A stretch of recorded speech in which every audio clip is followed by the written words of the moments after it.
A través del lente de Urban, un video podcast de Urban Photography. Bienvenidos a nuestro capítulo 20 de nuestro podcast A través del lente de Urban. Hoy te voy a presentar a un fotógrafo que comenzó muy joven su relación con la cámara.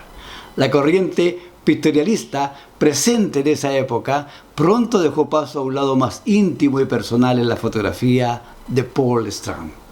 Quizás sean imágenes más directas, más humanas, y eso hace que tengan un carácter especial. Pero no quiero avanzarte más, porque hoy la lectura va a ser intensa. ¿Me acompañas? El 16 de octubre de 1890 nace en Nueva York Nathaniel Paul Stransky, hijo de un vendedor de vajillas de homenaje del hogar procedente de la región de Bohemia, en lo que hoy se conoce como la República Checa. Algunos años más tarde, asentados Upper West Side de Manhattan, el apellido familiar cambió a Strand. Allí, su padre le regaló una cámara Brownie en 1905, dando por iniciado su afición a la fotografía. Estudió en la Ethical Culture School, una escuela privada de tendencia progresista de Nueva York, cuya misión era la de educar a los pobres. Matriculado en la asignatura de Estudio de la Naturaleza y Fotografía que imparte Lewis Hine, visita la galería de Alfred Stieglitz, Little Gallery of the Photo Secession, en el número 291 de la Quinta Avenida. Allí es donde Strand conoce la obra de Robert Adamson y Davis Octavius Hill y de Julia Margaret Cameron, entre otros. Y de esa forma decide abandonar la escuela en 1908 y convertirse en fotógrafo, uniéndose al Camera Club de Nueva York. En 1909 dedica un año a trabajar en la tienda de su padre como ayudante para generar algunos ahorros. Sin embargo, pronto intentó ganar dinero con su afición. Utilizó el dinero acumulado para viajar a Europa durante casi 6 semanas con la intención de tomar fotografías y venderlas a los turistas estadounidenses. Pero no tuvo éxito.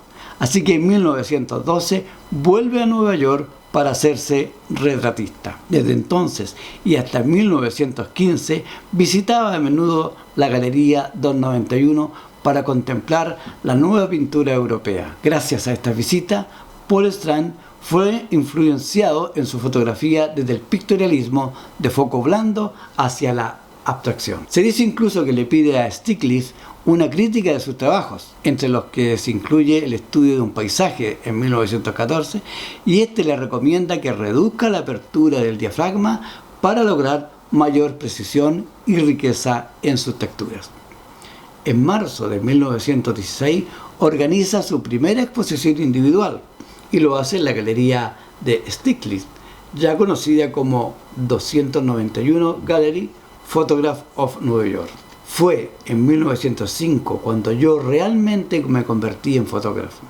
Hasta entonces, los progresos realizados habían sido resultado de un proceso penoso y lento.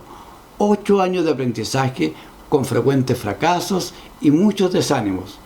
Pero inesperadamente llegó ese extraño salto hacia un conocimiento y una seguridad mucho mayores, comenta Paul Strand. A partir de ese momento exploró el potencial de la fotografía como instrumento de superación de la visión humana a través de retratos íntimos y detallados y de la captación de matices en formas mecánicas y naturales. Desde la década de 1930, en sus diversos viajes al suroeste de Estados Unidos, Canadá y México, desarrolló proyectos centrados en comunidades específicas, estudios de pueblos a través de sus gentes y de los elementos culturales que los identificaban. Para ello, al fotógrafo se le ocurre adquirir un falso objetivo en la cámara para poder fotografiar pasando inadvertido, y fotografía a varias personas por la calle sin ser visto. Él dice: yo sentía que todos eran gente golpeada por la vida, individuos extraordinariamente interesantes, incluso nobles. Durante las décadas siguientes viajó incesantemente motivado por su interés en ampliar el papel de la fotografía. Nuevo México, lugar donde residió durante 2 años, fue el lugar perfecto para investigar sobre la capacidad de la cámara de ilustrar el paso del tiempo y capturar las cualidades específicas de un lugar a través de sus edificios abandonados. Además, muestra también su vuelta hacia un tema central, el retrato de sujetos anónimos. Este periodo en el extranjero le influyó profundamente, intensificando su compromiso con la política de izquierdas. Muchas de las obras del momento muestran una profunda empatía con el lugar y su gente.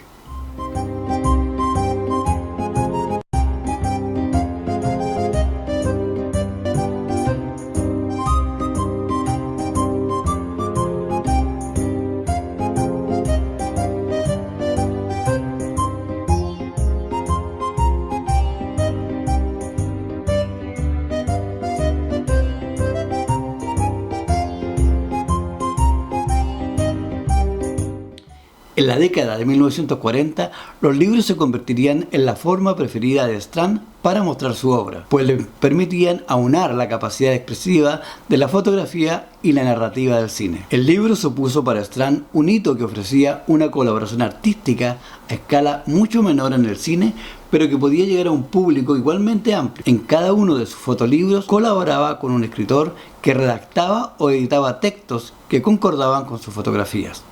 Strand tenía expectativas muy altas con respecto a la reproducción de sus fotografías, y los libros se publicaban en pequeñas ediciones a un costo muy alto. Paul Strand recurre a la historia cultural del lugar para transmitir una idea del pasado y del presente que sugiere una lucha incesante en pro de la democracia y la libertad individual. Este trabajo, acabado en 1950 y materializado en la publicación Time in New England, refleja su compromiso político. Ese mismo año se muda a Francia con motivo del creciente sentimiento anticomunista en Estados Unidos. Similares inquietudes encontramos en su proyecto realizado en Francia y publicado en 1952 en la France de Profile.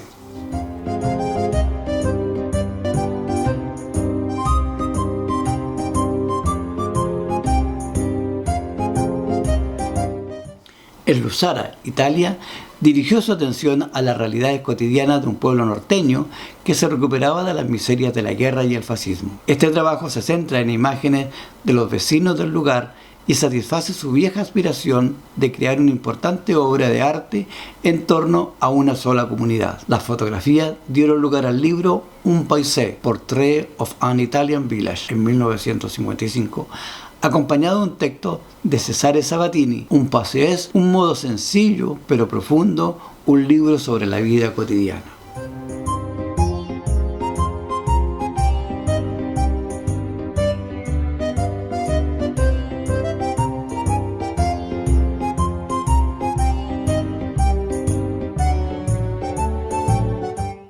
En 1963, Paul Strand viajó a Ghana por invitación de Kwabena Nkrumah, primer presidente tras el final del dominio británico. Fascinado por la incipiente democracia del país, estaba entusiasmado por la oportunidad de fotografiar un lugar que experimentaba a gran velocidad un relevante cambio político y modernización. Apreciaba los esfuerzos de una nación recién independizada por trazar un futuro que convivía junto a los aspectos tradicionales de la cultura propia. En este proyecto, el retrato tuvo una esencial presencia. Sus fotografías del país se publicaron en 1976 en Ghana, An Africa Portrait.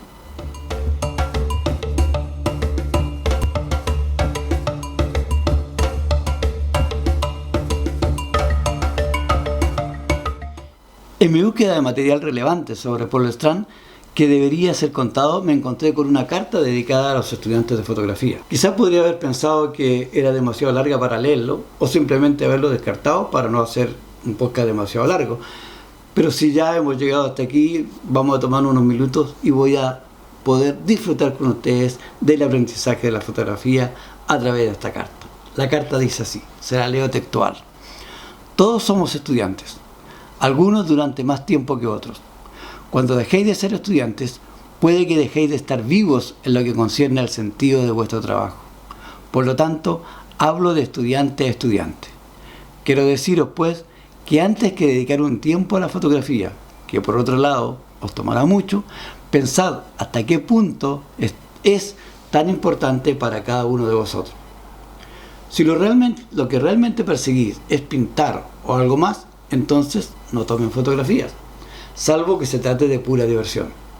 La fotografía no es un atajo para llegar a la pintura, para llegar a ser artista o para cualquier otra cosa.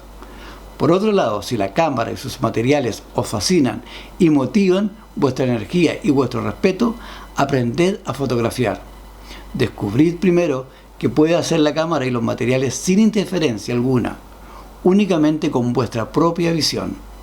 Fotografiad un árbol, una máquina, una mesa, cualquier trasto viejo. Hacedlo una y otra vez modificando la luz. Observad lo que registra vuestra película. Descubrid los resultados que se obtienen con los distintos tipos de papel y graduaciones. Las diferencias de color que pueden observarse utilizando uno y otro revelador y en qué forma estas diferencias cambian la expresividad de la imagen. El campo es ilimitado, inagotable, sin salir de las fronteras naturales del medio. En resumen, trabajad, experimentad y olvidaros del pictorialismo y de otras palabras en mayor o menor grado carentes de sentido. Ved libros de autor, exposiciones, por lo menos conoceréis lo que han hecho los fotógrafos y observar también críticamente lo que se está haciendo en general y lo que cada uno de vosotros realiza ahora. Algunos han dicho que Stieglitz tenía fuerza porque hipnotizaba a sus modelos. Id y mirad lo que ha hecho con sus nubes, descubrid si son poderes hipnóticos, se extendían también sobre los elementos. Observad todas estas cosas, ved qué significan para vosotros, asimilad lo que podáis y olvidaros del resto. Sobre todo, mirad las cosas que os rodean, vuestro mundo inmediato. Si os ponéis vivos, significará algo para vosotros. Y si os interesáis lo suficiente por la fotografía y sabéis cómo usarla, querréis fotografiar ese significado. Si permites que la visión de otra gente se interponga entre el mundo y vuestra propia visión, conseguiréis algo ordinario y sin sentido, una fotografía pictorialista. Pero si conservas esta visión clara, conseguiréis algo por lo que menos será una fotografía con vida propia, al igual que un árbol o una caja de cerillas. Siempre que creáis que estas cosas tienen vida propia. Para conseguir esto no existen atajos, fórmulas ni reglas, únicamente en todo caso las que rigen la vida de cada uno. Sin embargo, es necesario la autocrítica más rigurosa y el trabajo constante. Pero primero, aprended a fotografiar. Para mí, esto constituye ya un problema sin fin. Bueno, hemos llegado al final de nuestro capítulo 20 del podcast a través del lente de Urban. Suscríbanse a nuestro canal si les gusta la fotografía, activen la campanita y síganos a través de nuestras redes sociales. A través del lente de Urban, un video podcast de Urban Photography.